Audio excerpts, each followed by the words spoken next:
Thank you. Thank you for this opportunity. Thank you to all my colleagues, including I saw that Rami has had to go, unfortunately, because he's lost family members in this latest strike at the hospital in Gaza. And it is very difficult to speak at this point, but I was asked to speak about the Western efforts, Western governmental efforts to silence Palestinians and solidarity voices for Palestinians in our own countries. And I think we have to understand that at this moment of unprecedented attack on Palestinians in Gaza, but not only in Gaza, also in the West Bank, that this extension of the Zionist effort to silence and quash the Palestinian narrative, the Palestinian perspective, and indeed our actions has extended into our own countries in the West.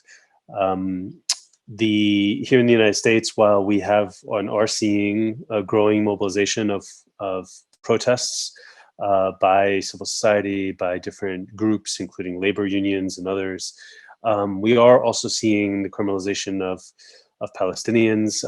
There have been a few Palestinians who have been here for asylum purposes, who've been detained by the immigration authorities and who are facing expulsion from the United States, seemingly without any pretext whatsoever.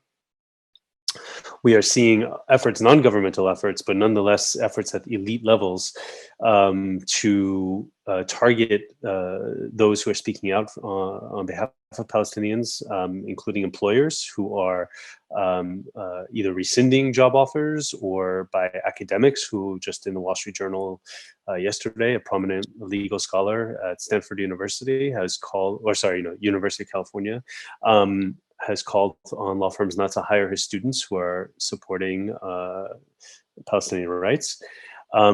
We have also seen people being evicted from their homes by landlords, Muslim people who are in their appearance, particularly hijab women who are Muslim, and of course, most horrifically, the stabbing to death of a 6-year-old boy by a landlord who was basically listening to media coverage of what's going on, and somehow that turned him created a murderous rampage of a Palestinian American boy in Chicago, in the Chicago suburbs.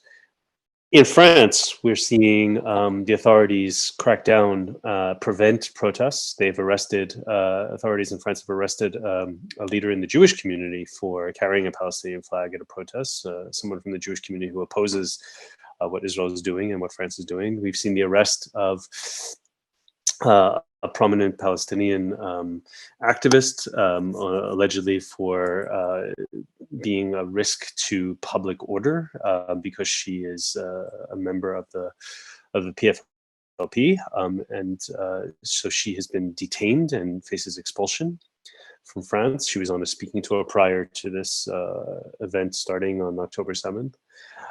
We've seen German authorities ban all manifestations. This actually has happened even before this week. It started last May, or it picked up last May with Nakba Day commemorations that were scheduled to be held. So we've seen a complete effort to silence in Germany Palestinian voices and Palestinian perspectives by the authorities.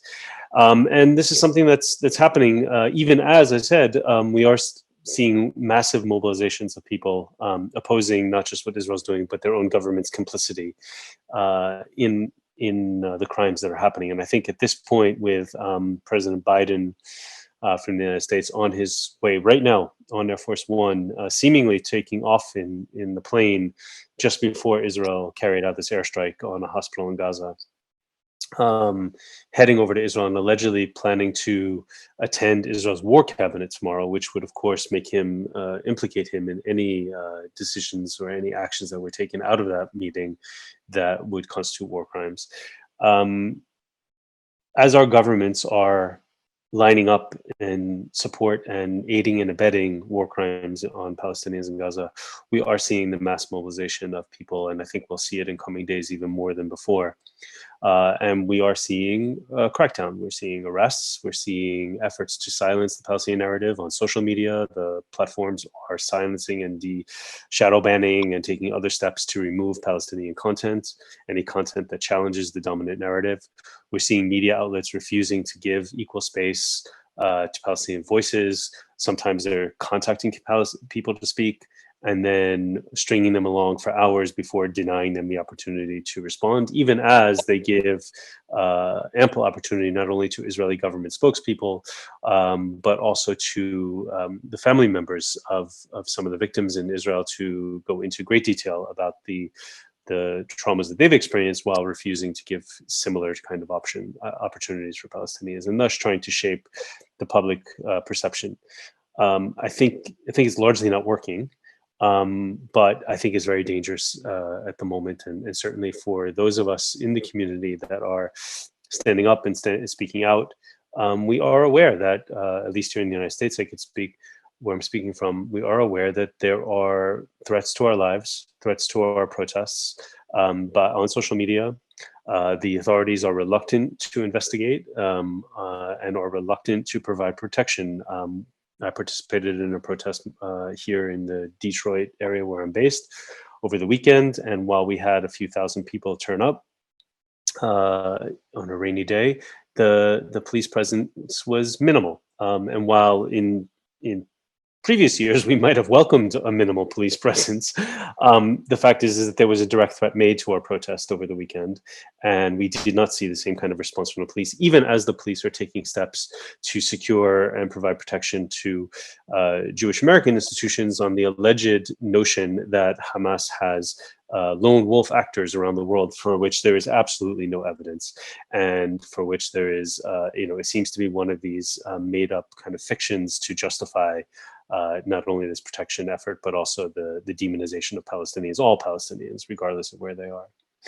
So that, unfortunately, is the status we're living in right now. And so this, while the war, of course, and it's not a war, while this assault and attack on Palestinians is occurring on the ground and devastating to Palestinian lives and communities and futures, we also have to be aware that the attack is also ongoing on Palestinians outside of Palestine as well.